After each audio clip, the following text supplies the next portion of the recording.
Est-ce que vous nous entendez du coup? Oui, oui, Yeah, I oui. can hear you. Oui, je vous entends très bien. Let's go. Ok, It's so super. nice to have you. Alors, c'est vraiment chouette de vous avoir And avec please, nous et the floor is yours. la parole est à vous. Thank you. Thank you. Merci beaucoup. Greetings. Merci et Greetings bonjour. to all my dear friends over Bonjour à there tous mes and my chers dear amis colleagues. en France, merci et bonjour à tous mes collègues. Malheureusement, je ne peux pas être avec vous en personne ce matin, mais je vous promets que vous aurez le même contenu, la même présentation et je serai là pour répondre à vos questions si vous en avez.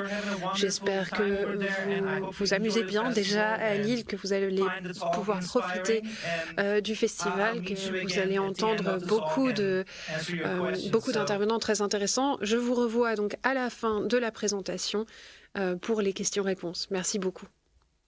Yeah, bonjour. Good morning. My name is Jean-Luc Baber. Bonjour. I feel very honored to be a part of Je suis Image très Beyond the Screen honorée, je suis ravie de International participer Conference à and being a cette jury conférence internationale for the Image Video Beyond the Making Screen. Awards.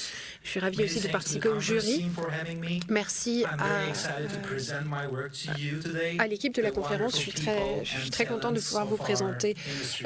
mon travail And aujourd'hui. thank you very much for joining us Merci today. beaucoup d'être là. As a visual artist for Alors, en tant more than a qu'artiste decade now, visuel, je I've travaille been depuis plus working de with 10 ans emerging maintenant et j'ai media travaillé technologies avec in des order to technologies create émergentes immersive pour créer audiovisual works that pushes des the boundaries of the œuvres traditional audiovisuelles narratives of immersives art, qui repoussent les cinema, limites and de music. l'art, du cinéma et de la musique. These projects Donc, sometimes took ces place as projets large-scale ont été projection organisés installation in comme public, installations à sometimes grande with échelle, en visual public, signals, parfois dans des visual dômes, reality parfois headsets, avec des or cadres de as réalité a 3D virtuelle printed ou sculpture. avec I'm des very sculptures imprimées en fortunate to 3D. be involved in J'ai interdisciplinary J'ai eu la collaborations chance de with participer à des collaborations scientists, transdisciplinaires avec des scientifiques, des architectes, des physiciens, des neuroscientifiques, des musiciens, des professeurs ou en matière de bien-être. Et je suis ravie d'améliorer mon art grâce à ce genre de dialogue.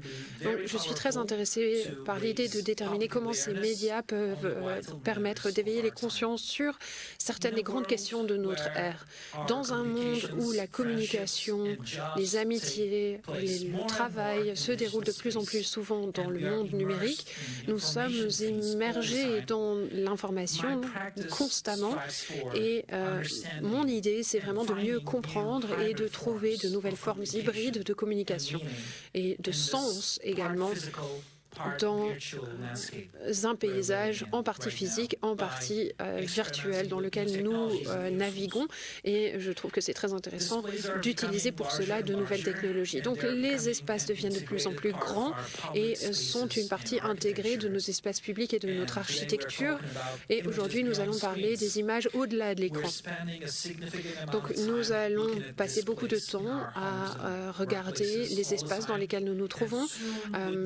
Chez nous et là où nous travaillons, nous avons de plus en plus de neuroliens, nous parlons de plus en plus du métavers et la distinction entre la réalité numérique et physique devient de plus en plus floue. La frontière est floutée et c'est quelque chose qui est déjà en train d'arriver. La manière dont nous faisons l'interface avec le monde numérique sera en chevauchement avec notamment de l'informatique spatiale. Donc nous avons, en tant qu'artistes, en tant que concepteurs, la chance d'être les architectes de ce nouvel avenir et nous pouvons réfléchir comment les esthétiques et les interactions entre le monde numérique et le monde physique vont se faire. Alors en tant qu'artiste, je considère que la nature est la plus belle œuvre d'art jamais créée, qu'elle émerge via les forces fondamentales qui permettent à nos écosystèmes et à notre univers de fonctionner. Nous voyons des propriétés physiques partout, les formations géologiques, les bancs de poissons, les nuages d'oiseaux, et on voit que des structures se forment et nous pouvons percevoir ces principes invisibles et ces relations géométriques qui ont un impact modèle et connectent tous ces processus différents. Ces processus, d'ailleurs, pour moi, sont la première source d'inspiration. Et j'aime beaucoup imiter la nature pour créer de nouveaux mondes virtuels et voir quel est le champ des possibles au-delà de ce que nous pouvons voir. Je vois donc le rôle de l'artiste et l'utilisation des technologies émergentes comme des éléments vitaux pour faire en sorte que ces renseignements invisibles sur notre univers deviennent plus visibles et soient intégrés à un réseau aussi large que possible. L'idée, c'est d'affiner nos sens, d'affiner nos esprits pour pouvoir mieux comprendre notre place dans l'univers. Alors, pendant ma présentation, nous allons regarder plusieurs techniques que j'ai utilisées pour créer ces différentes expériences immersives. Le premier chapitre consiste à utiliser les techniques de vidéomapping à différentes échelles. Donc, nous allons commencer par donc une galerie, et puis ensuite l'échelle deviendra de plus en plus grande. Et j'espère que vous pourrez trouver ce processus ou le considérer comme une source d'inspiration. Le premier projet s'appelle Unfold 01. Donc c'est un projet que vous pouvez voir derrière moi ici. Donc ça, c'est une série d'art numérique qui a été inspirée par des formes organiques émergentes. J'ai créé un contenu de projection qui a permis de donner vie à cette sculpture en 3D. J'ai utilisé de la lumière autour de la sculpture pour créer une certaine profondeur, ce qui n'est pas vraiment possible sur un média imprimé. J'ai utilisé également une petite pièce pour une galerie qui s'appelle Unifield. Ça, c'est l'une des premières fabrications numériques. C'est une expérience que j'ai faite avec de la découpe laser. Et j'ai créé donc cette forme géométrique extrêmement complexe. Et comme ce que je vous ai montré précédemment, j'ai utilisé des techniques de vidéomapping pour donner vie à cette forme. Et c'est devenu donc petit à petit cette sculpture qui utilise la lumière. L'œuvre suivante s'appelle Ray Trace. Donc ça, c'est une installation spécifique à un site qui a été particulièrement intéressante parce qu'elle m'a permis de créer d'abord une forme et puis ensuite j'ai appliqué cette forme sur un mur à l'aide de bandes adhésives. Et j'ai utilisé le vidéomapping pour créer un volume en 3D grâce uniquement à la lumière et à la manipulation des ombres sur cette forme-là. Nous avons utilisé 3 projecteurs 20K. Donc ce sont vraiment des lumières très puissantes sur cette forme géométrique. Et on a vraiment l'impression qu'elle est en 3D, suspendue au mur en fait.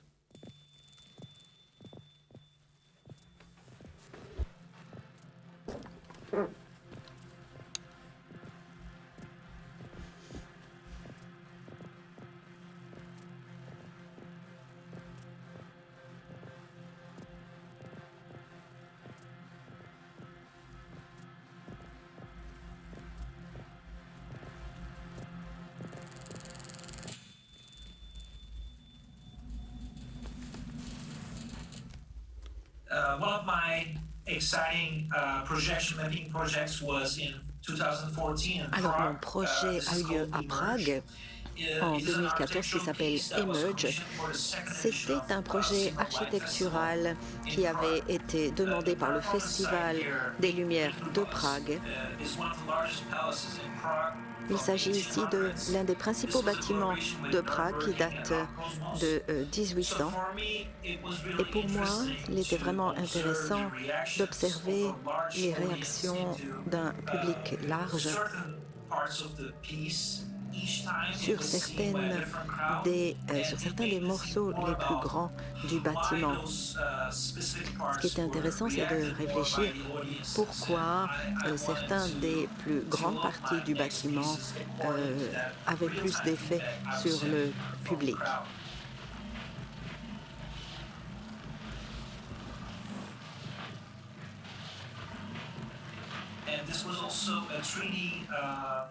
Il s'agissait aussi d'une présentation 3D. on a pu faire l'expérience de visualiser les effets en 3D. Et si vous réfléchissez à la taille, alors la profondeur de cette expérience 3D était vraiment spectaculaire. Et je pense que c'est vraiment un très bel exemple de la façon dont ce type de présentation peut intervenir dans l'espace public.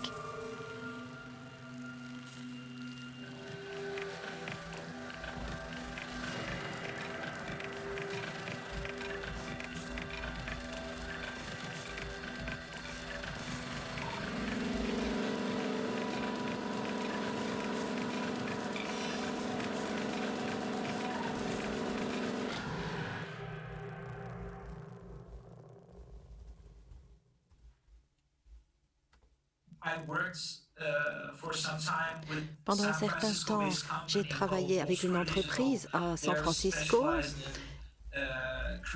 qui est spécialisée dans la création de grands dômes, des expériences architecturales, de calibration, de calibrage. Donc, notamment, vous avez ici Unseen Stars, qui a été demandé par General Electric. Il s'agissait de l'une des présentations les plus grandes, avec le plus grand public. J'étais le réalisateur de ce projet. J'ai travaillé avec GE pour créer cette installation de projection qui célèbre 12 scientifiques féminines avec des projections sur les parois de la grande gare de New York, et nous avons utilisé des projecteurs pour éclairer les plafonds.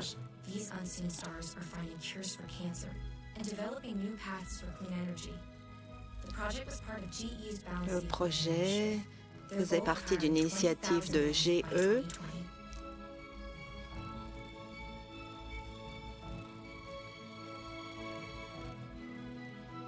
Plus de 3 millions d'impressions totales. 2,3 millions de spectateurs.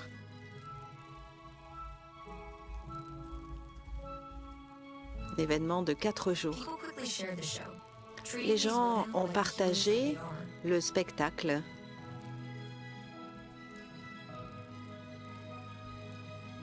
The Unseen Stars honored female scientists whose ideas changed the world and inspired future generations. Le spectacle montrait des femmes scientifiques qui ont changé le monde. Après avoir travaillé sur de nombreux projets de vidéomapping, comme vous voyez ici, j'ai commencé à élargir mon intérêt au dôme géodésique. L'inventeur de ces structures est M. Fuller. Il a été une source d'inspiration pour moi. Et durant mon master, qui était centré sur le cinéma étendu, j'ai pu me concentrer sur le sujet, et la suite de cette recherche a donné vie à la morphogenèse, ce qui veut dire en grec la création au début des formes, avec une description du processus biologique qui permet aux cellules de changer de forme en suivant des principes géomorphiques.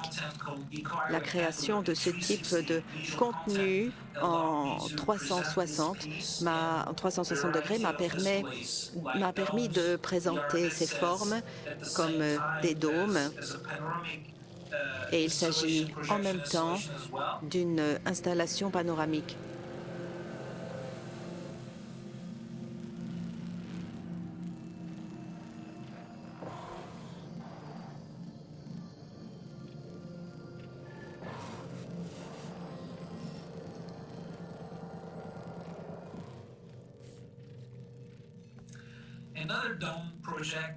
Dans ce projet sur les dômes, ma collaboration avec le groupe de New York qui s'appelle Frequency a eu lieu en 2019. À l'époque, ce qui m'intéressait, c'est intégrer davantage de narration dans l'expérience que je concevais. Et cette expérience est devenue un intérêt pour moi. Nous avons ici un guide dans la paroi qui raconte une histoire, qui guide, qui donne des directions. Et ça me rappelait de l'expérience des dômes géodésiques. Vous fermez les yeux et le narrateur vous emmène dans une scène.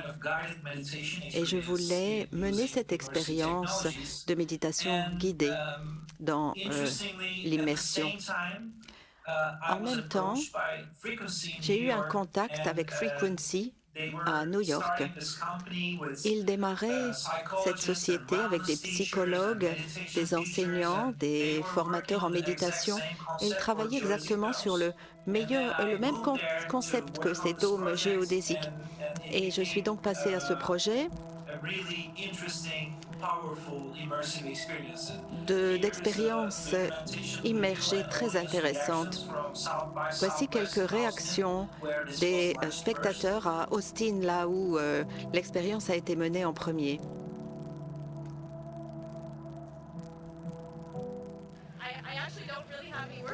En fait, j'ai pas de mots pour expliquer. C'était basé sur la fréquence. Moi, j'ai trouvé ça fantastique. C'était très paisible. C'était un peu inconfortable, mais de façon positive. J'en suis sortie pleine d'énergie et de joie. Oui, l'énergie nous a pris tous ensemble. C'était incroyable. Il y avait beaucoup d'animation sur le plafond. Vous aviez vraiment l'impression de bouger dans le dôme. J'ai trouvé ça très relaxant. Ça vous recentre. C'est comme si on avait envie de créer quelque chose et de parler au monde. Il y a quelques années,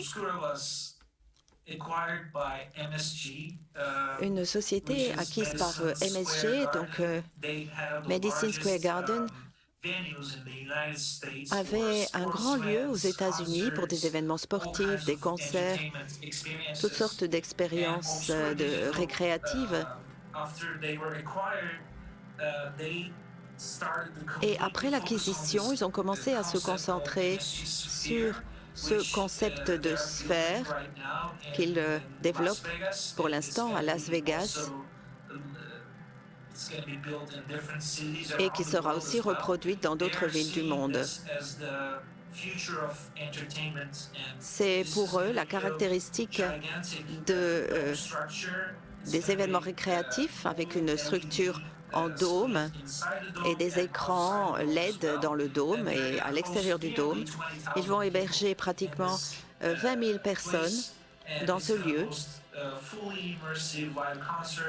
et des concerts à immersion totale et des événements sportifs.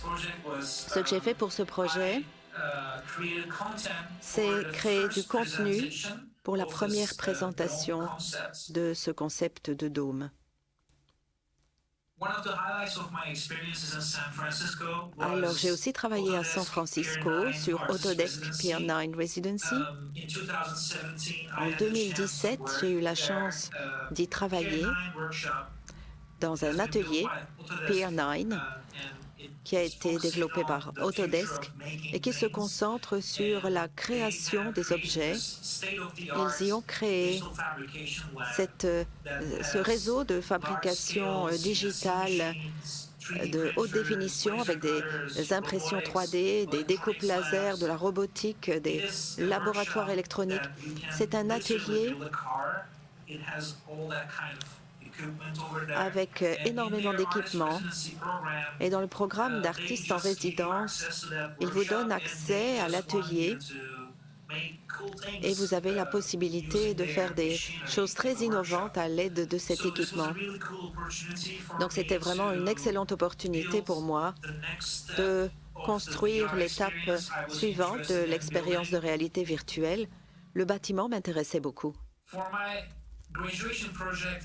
Pour le projet de mon master, Je voulais créer des VRP qui innovent dans les interactions en utilisant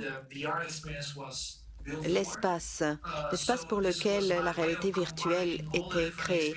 C'était ma manière de combiner toutes les expériences physiques, de techniques de fabrication virtuelle, de VR, de médias, comme vous avez vu dans les expériences précédentes. Et je me suis consacrée au concept de continuité de la réalité virtuelle. Le résultat a été cette œuvre de mutualité virtuelle. Je me suis concentrée ici à l'espace physique en utilisant des techniques d'impression 3D. J'ai généré ces formes inspirées par les abstractions, la biologie, les formes sculpturelles. J'ai utilisé des simulations de particules pour créer des espaces de narration dans l'expérience de réalité virtuelle. Il s'agissait là d'une des premières expériences avec les biotrackers. Et avant de commencer à développer mes sculptures, j'ai attaché les biotrackers sur une banane pour créer ce test qui s'appelait Banana Brush. J'ai pu utiliser le fruit comme un outil pour utiliser les particules dans l'espace de réalité virtuelle. Quand les œuvres ont été terminées, j'ai pu mettre les biotrackers sur la sculpture. J'ai utilisé des capteurs pour capturer les gestes de ma main parce que je m'étais rendu compte que quand on utilise ces formes physiques dans la réalité virtuelle, même si vous voyez la forme et que les formes sont dans l'espace réel, avec la sculpture et la réalité virtuelle, elles se recoupent. Si vous ne voyez pas vos mains, il vous manque quelque chose dans l'interaction. Et donc, avoir ces mouvements, avant tout autre traquage des mains, ce n'était pas possible par avant.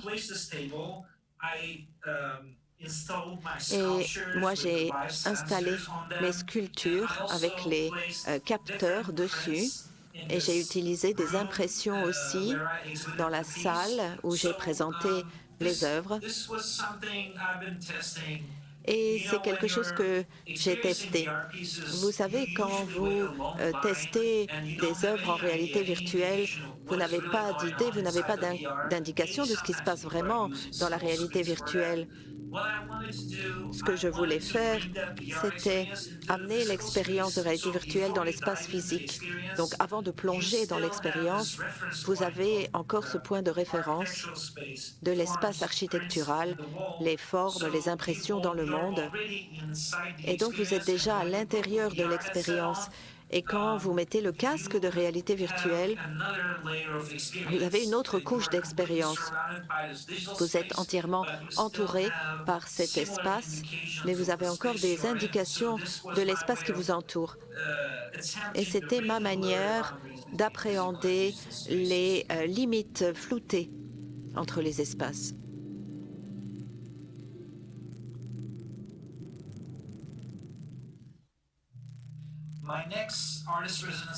Ensuite, mon autre résidence a été avec Adobe, une résidence d'artistes qui s'appelait Adobe Immersif, donc résidence AR. J'étais l'un des premiers artistes dans ce programme. Et chaque semaine, nous avions des réunions en ligne avec l'équipe Adobe Aero, un logiciel qui a été conçu pour les artistes et les concepteurs, les designers, pour créer des expériences de réalité virtuelle très pointues. Je travaillais avec Aero Team pour leur donner mon retour d'expérience du point de vue d'un artiste. Ce qui les intéressait, c'était les outils, les processus qu'un artiste ou qu'un designer utilise dans l'expérience de réalité virtuelle. Et avec ces informations, ils développaient ensuite leurs outils. Ils essayaient de créer un meilleur logiciel pour les designers et pour les artistes. C'était une expérience très intéressante pour moi parce que ça m'a permis d'être intégré dans le développement d'un logiciel en tant qu'artiste. Et j'ai commencé à utiliser les iPads, à placer les sculptures dans l'espace physique et à essayer de recréer mon expérience des dômes ou de réalité virtuelle par le biais de AR cette fois-ci. Pendant mon travail dans la résidence, j'ai utilisé la reconnaissance faciale et ça a eu lieu avant les filtres Snapchat et Instagram. Donc c'était encore très expérimental à l'époque, en 2018. Et j'ai vraiment beaucoup apprécié l'utilisation de ce type d'AR parce que dans tous mes projets, j'essaie toujours d'amener de nouvelles manières d'expérience média. Ici, il s'agissait d'observer les spectateurs, comment ils interagissent. Et ça m'a donné l'idée d'autre chose. Quand le public interagit avec les images derrière un masque, ils sont beaucoup plus indépendants d'un environnement physique. Et c'était une observation très intéressante pour moi. J'ai collaboré avec d'autres artistes. Nous avons eu un chanteur d'opéra et nous avons eu des performances, nous avons eu des spectacles dans lesquels nous avons inclus cette technologie. Et ça a été fait avant que Massive Attack n'a utilisé la reconnaissance faciale. Donc c'était vraiment un projet passionnant qui a fait l'objet de publication dans un magazine.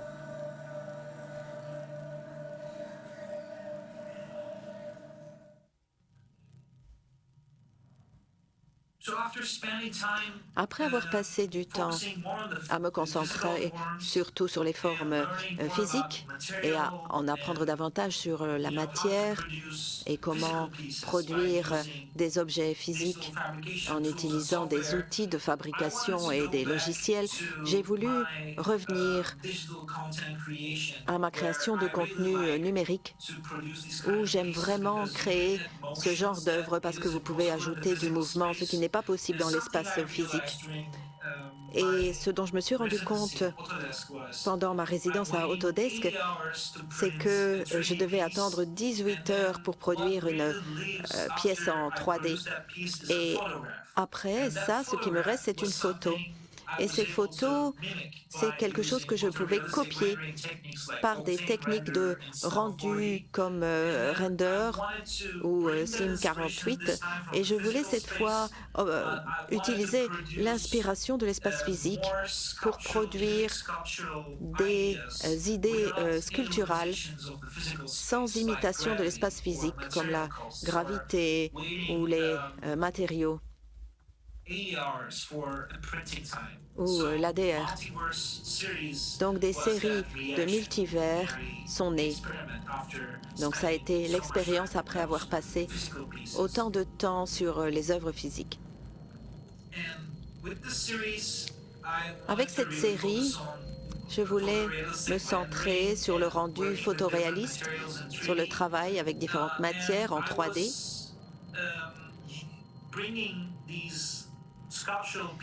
J'ai amené ces œuvres sculpturales dans un espace muséal. J'ai exploré l'idée de ce que peut être le musée à l'avenir avec ses œuvres physiques, les matières qui vont nous permettre des choses impossibles à l'heure actuelle, ou peut-être de nouvelles technologies de matière qui nous permettront à l'avenir de créer ces matériaux conceptuels à très grande échelle J'ai continué de travailler sur les formes. J'ai partagé mes idées sur les médias sociaux chaque jour parce qu'à l'époque, il y avait une réelle tendance à partager les rendus et j'ai ouvert mon processus de création au public. Ça m'a permis de recevoir un retour immédiat pour ce que je créais chaque jour et j'ai pu analyser ces informations. Donc le public réagissait aux couleurs, aux formes, aux sons, à la taille. Et ça m'a permis de nourrir mon inspiration avec la naissance de nouvelles idées, en conséquence chaque jour. Donc tout cela a progressé au fil des mois. Et en réagissant ainsi au retour du public, j'ai vraiment obtenu des résultats très intéressants sur ma page Facebook, sur Instagram, afin de comprendre l'effet viral. Pourquoi est-ce que les gens réagissent à ces rendus hypnotiques? Qu'est-ce qui est le plus attirant pour les gens? Et c'est devenu pour moi un autre domaine où je pouvais flouter les limites par ces techniques de rendu.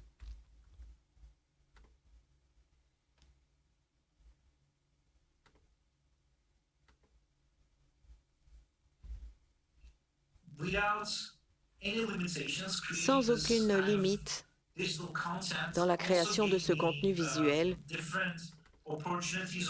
j'ai obtenu différentes opportunités de disséminer mon travail artistique.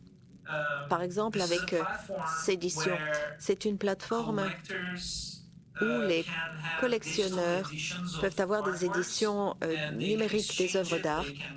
Ils peuvent faire des échanges et ils peuvent montrer les œuvres d'art qu'ils ont collectionnées chez eux.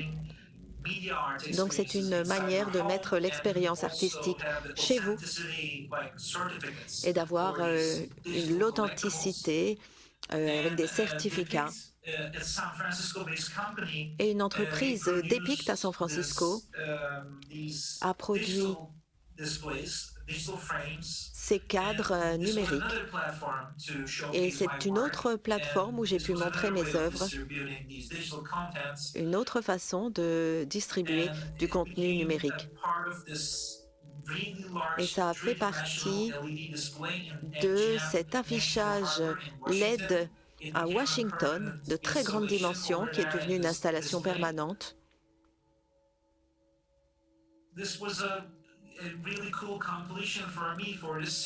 C'était vraiment passionnant pour moi. J'ai pu imaginer ces installations gigantesques pour l'espace public basées sur la technologie et donner vie à cette œuvre. J'espère que vous avez trouvé ma présentation inspirante. Merci beaucoup pour votre attention.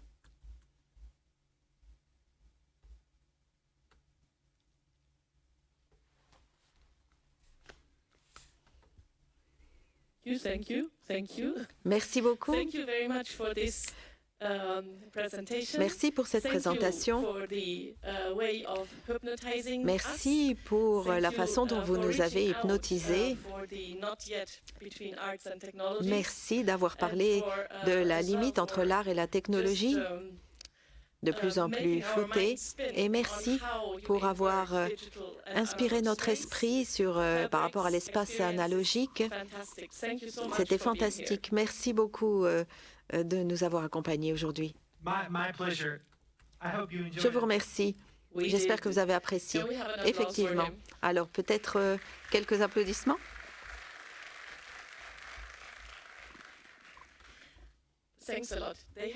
Merci beaucoup.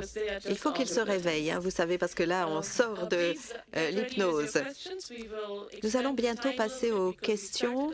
On a commencé un peu en retard, donc on va dépasser et déborder un peu.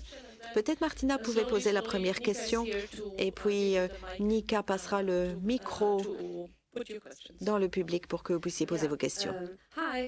Bonjour, merci encore. C'était super intéressant. Et ce que j'ai trouvé étonnant dans votre présentation, c'est cette transition lente de l'impression de vos propres sculptures sur support physique en passant très lentement, très progressivement à la transition numérique. C'est le ressenti que j'ai eu, en tout cas. Donc avant tout, je voudrais vous demander si ça a vraiment été comme ça, quel est votre sentiment, parce que j'ai trouvé que vous avez reçu beaucoup de réactions par rapport aux situations que vous avez créées. Après la collaboration entre la lumière et la sculpture, ensuite la réalité augmentée, puis la réalité virtuelle. Au début, on a pu voir les gens qui sortaient du dôme et qui disaient « Waouh, c'était fantastique !»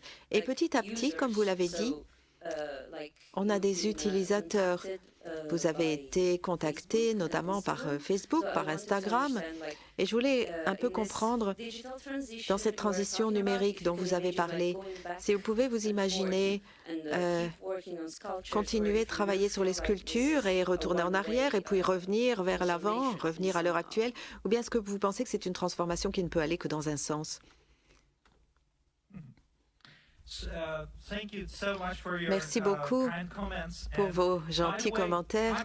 Et à propos, c'est un peu difficile pour moi de vous entendre quand vous parlez en anglais, parce qu'en même temps, j'entends la traduction française dans mon oreille. Donc j'ai entendu que vous parliez de la transformation des sculptures par différents médias. Vous pouvez répéter un peu votre question? Oui, dans cette transition, vous avez imaginé de créer un mouvement vers l'avant, vers l'arrière, par lequel les sculptures arrivent en premier.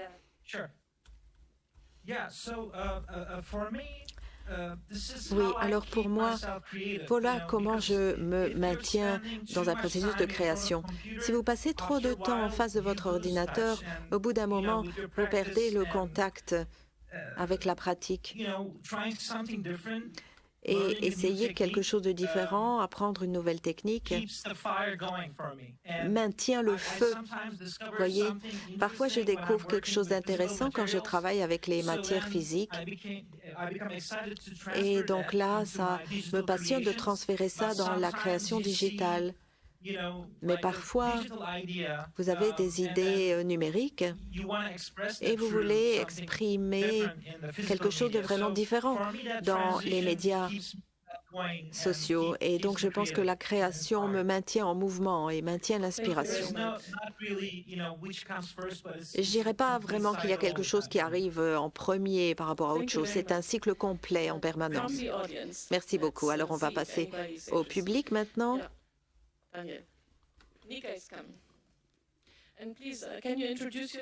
Pouvez-vous vous présenter brièvement à chaque fois pour que nous puissions vous identifier? Bonjour, je suis Daniel. Je viens de Roumanie. Je suis organisateur de festivals et je suis curieux par rapport aux idées ou aux projets que vous avez à l'esprit, mais qui n'ont pas encore été possibles par rapport à la technologie, qui sont en attente d'une nouvelle étape de technologie, en fait. Oui, merci beaucoup. Alors, moi, je suis fan de science-fiction et je pense que ce que j'attends et ce que le neuroscientifique et le programmeur en moi attendent, eh bien, c'est l'interface entre le cerveau humain et les ordinateurs. Donc, peut-être qu'un jour, on réussira à craquer le code, comme on dit, et ça nous permettra d'avoir vraiment, de créer ce genre d'environnement au sein de notre propre cortex. Et ça serait merveilleux parce que je pense que les écrans qu'on utilise aujourd'hui, la réalité virtuelle, etc., et tout le reste d'ailleurs, ça n'est qu'un préliminaire en fait. Ça n'est qu'une première étape avant ce véritable espace virtuel que nous pourrons, je l'espère, créer à l'avenir. Et c'est vraiment ce qui m'enthousiasme le plus. Nous avons dans notre boîte crânienne un moteur visuel incroyable, un moteur de rendu incroyable. Y a-t-il d'autres questions? Et Marco, pareil pour vous, est-ce que vous pouvez également vous présenter? Oui, bonjour. Je m'appelle Marco. Je viens de Croatie, pardon. Et je trouve votre présentation exceptionnelle. Merci beaucoup. Merci. Alors, j'ai une question sur le métavers. Est-ce que vous pensez que c'est la prochaine étape entre l'objectif final dont vous venez de parler, cette combinaison entre le cerveau et la science, et maintenant avec cette réalité augmentée, réalité virtuelle, est-ce que vous pensez que le métavers est la prochaine étape pour le public, pour lui permettre de faire l'expérience de l'art d'une nouvelle manière? Merci. Merci Marco. Alors pour être honnête, en fait je suis un peu sceptique. Quant à ce terme métavers, c'est un terme qu'on entend beaucoup et actuellement, ça a l'air d'être quelque chose de complètement nouveau, mais en fait c'est quelque chose sur lequel tout le monde travaille depuis des années maintenant. Et je pense que l'idée marketing derrière tout ça, c'est vraiment de donner un nouveau nom à quelque chose que les jeux vidéo multijoueurs faisaient déjà il y a 10 ans, faisaient déjà il y a très longtemps. Donc j'espère que ça ne va pas devenir simplement une version plus ludique des réseaux sociaux, et j'espère que nous pourrons vraiment apporter à tout cela une touche artistique avec des nouvelles méthodes de communication plus avancées. Je ne veux pas que ce soit simplement une nouvelle manière de vendre un produit, mais bien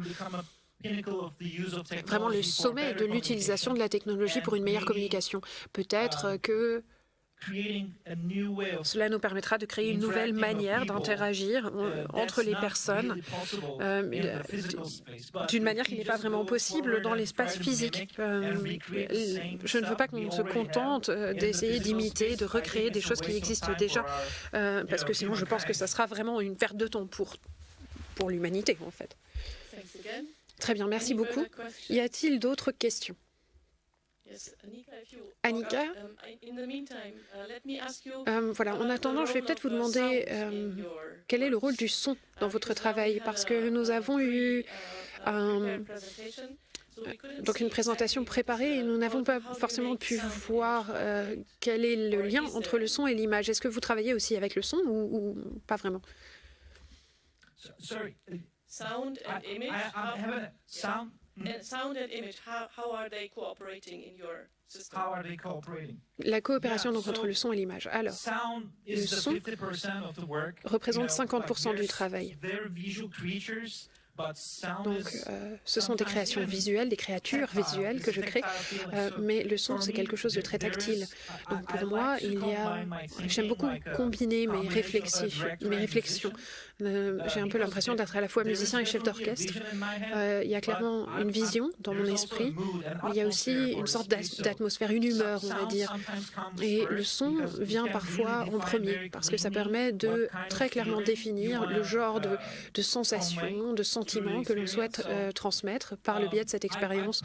Et donc, personnellement, j'aime beaucoup utiliser des sons atmosphériques, méditatifs, parce que je trouve que ça permet aux gens de vraiment atteindre un état de conscience différent par le biais de ces sons. Et ils peuvent assister à cette expérience pendant plus longtemps, jusqu'à 1 heure, 2 heures.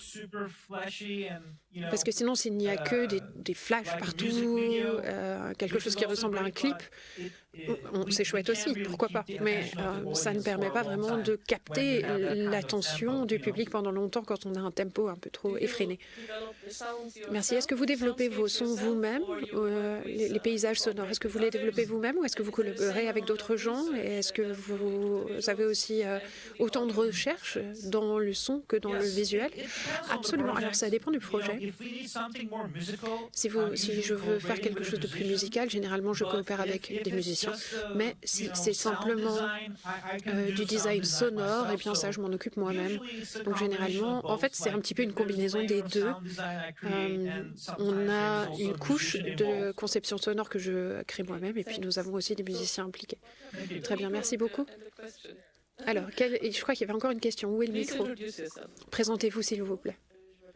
Je suis étudiante et je voulais savoir, enfin, je travaille sur un mémoire qui parle de l'évolution des expositions artistiques dans le domaine muséal, et je voulais savoir si, enfin, votre avis sur ce que vous pensiez par rapport à ça, au fait qu'il y ait une évolution qui tende vers vraiment quelque chose de très très numérique dans ce domaine.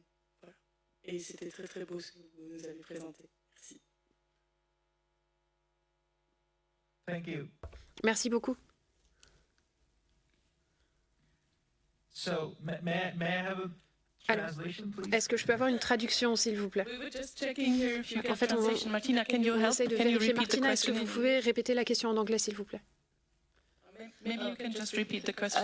Yeah, sure. So, Ou simplement répéter la question Livia, éventuellement. she's writing her master's research. L'intervenante on the rédige une thèse exhibitions sur of, digital, les installations numériques dans les musées. Et donc, elle a demandé quel était votre sentiment au sujet de l'évolution numérique.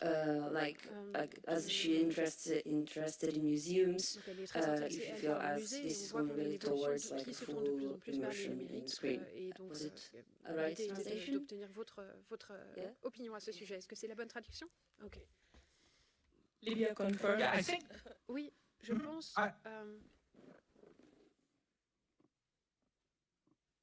can I answer? Je peux répondre? Oui, Bien sûr, sure. bien sûr, allez-y. Sure. Ok.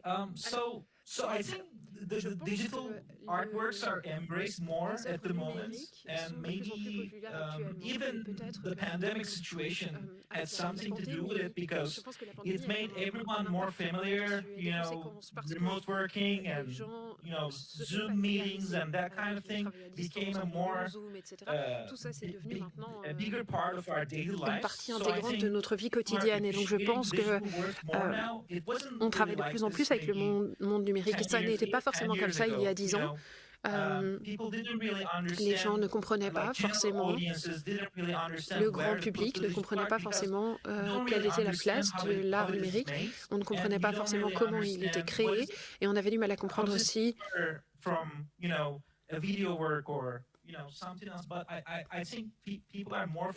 quel était le lien avec les œuvres vidéo, alors qu'aujourd'hui, les gens comprennent mieux et apprécient davantage. Et on voit aussi avec les NFT que les collectionneurs et les maisons d'art voient vraiment la valeur de l'art numérique et son potentiel pour l'avenir. Et je pense que c'est une époque dorée vraiment pour les artistes numériques et pour les collectionneurs qui comprennent mieux aujourd'hui le potentiel de ce type de création. C'est parfait, merci beaucoup. Y a-t-il d'autres questions? Ok. One up and one down. Bonjour Can, merci beaucoup pour votre présentation. J'ai une petite question qui concerne l'interaction. Nous avons vu de nombreuses installations avec des interactions individuelles, et j'aimerais savoir quelle est votre opinion au sujet de l'avenir des interactions collectives. Merci. Collective interaction, l'interaction collective. L'interaction collective, très bien. Alors, il y a effectivement un potentiel énorme dans ce domaine-là. Je pense qu'il y a un projet qui est vraiment une interaction collective pour moi. C'est cette expérience de méditation guidée avec des différentes fréquences. Et c'est un petit peu comme le métavers dans un espace, dans un environnement réel. Donc, les gens étaient dans un espace virtuel.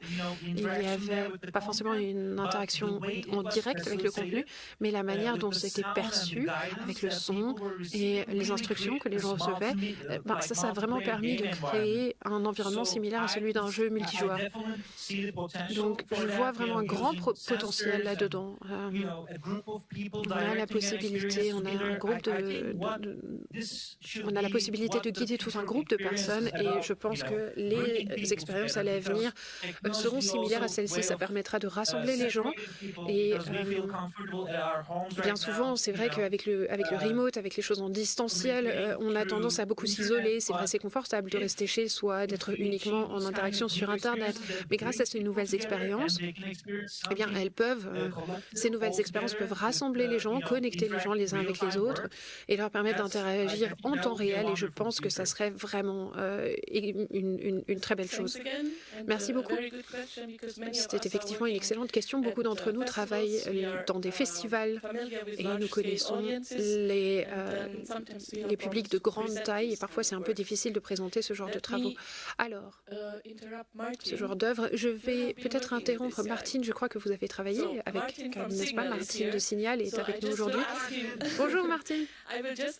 Alors je vais simplement lui demander comment c'est en fait de travailler avec un fou un petit peu comme Can.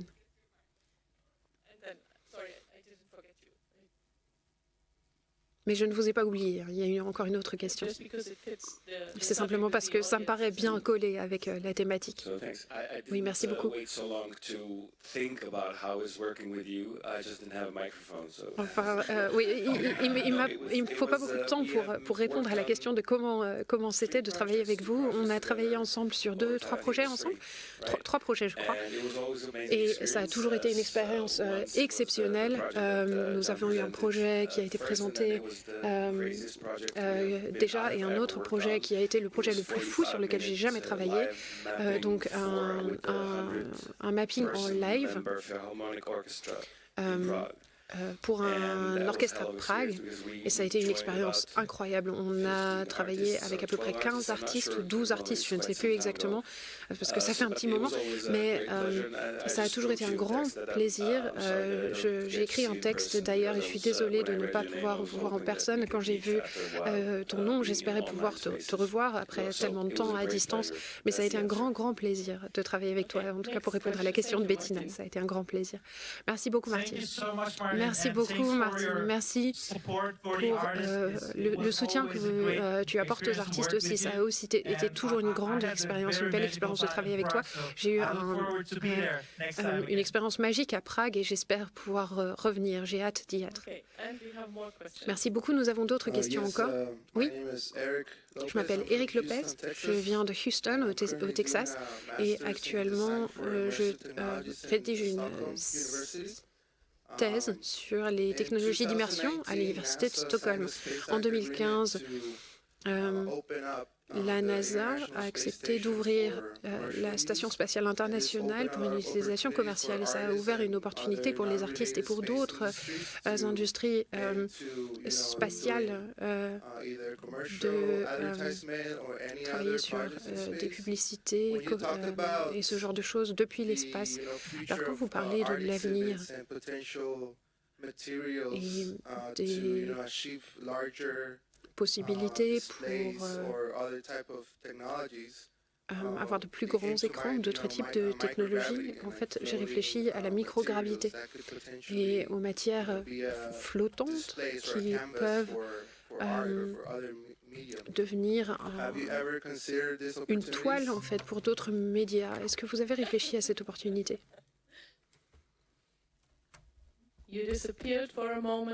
Vous avez disparu pendant un petit moment. On voit que vous êtes de retour. Est-ce que vous nous entendez aussi? Je ne vous entends plus. On a un petit problème technique. Can dit qu'il ne nous entend plus. Très bien, donc je vais continuer de parler. Dit Bettina et ensuite Eric, vous allez pouvoir poser votre question à nouveau. Ah, vous ne nous entendez plus. Est-ce que quelqu'un peut écrire à Can via le chat un tout petit message? Oui, je ne vous entends plus, dit Can. Voilà, est-ce que vous avez des retours déjà? Est-ce que ça fonctionne? Non? still not working? Ça ne fonctionne Yeah. toujours pas? Yeah, I can hear you Ah now. si, je vous Ah, entends, ok, ça y est, great. c'est bon. Ah So ok, maybe we can magnifique. repeat the question, Super. or Alors on va resume it. peut-être pouvoir répéter la question. Oui, pas de problème. Alors est-ce que vous m'entendez toujours? Oui. This is Eric Parfait. from Houston. Donc ça c'est Eric de Hi, Eric. Houston. Bonjour Eric. Merci beaucoup pour cette présentation très intéressante pour commencer. Et comme vous l'avez dit, je m'appelle Eric, je viens de Houston au Texas, mais actuellement je vis à Stockholm et je travaille sur un master sur les technologies immersives à Stockholm en Suède donc. Et comme je l'ai dit, en 2019, la NASA a signé un accord, une loi sur l'espace qui ouvre la Station spatiale internationale et d'autres ressources spatiales également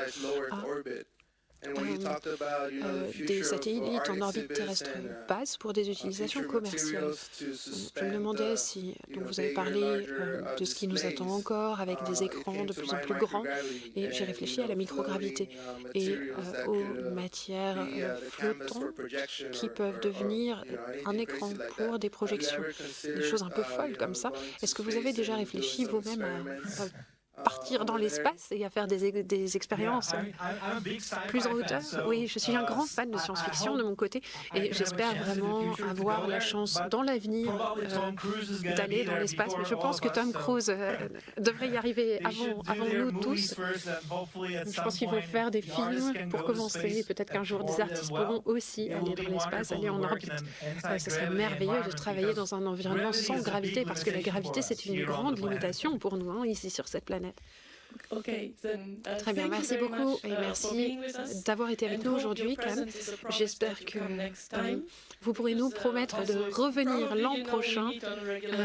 C'est toujours bien de se réunir régulièrement ici et d'une manière générale, c'est aussi un excellent environnement et nous espérons pouvoir encourager tout le monde à continuer de construire sur des idées, même les plus folles. Merci beaucoup. J'espère que vous allez passer 3 très bonnes journées et merci encore à Martin que je salue et à qui je transmets toute mon affection.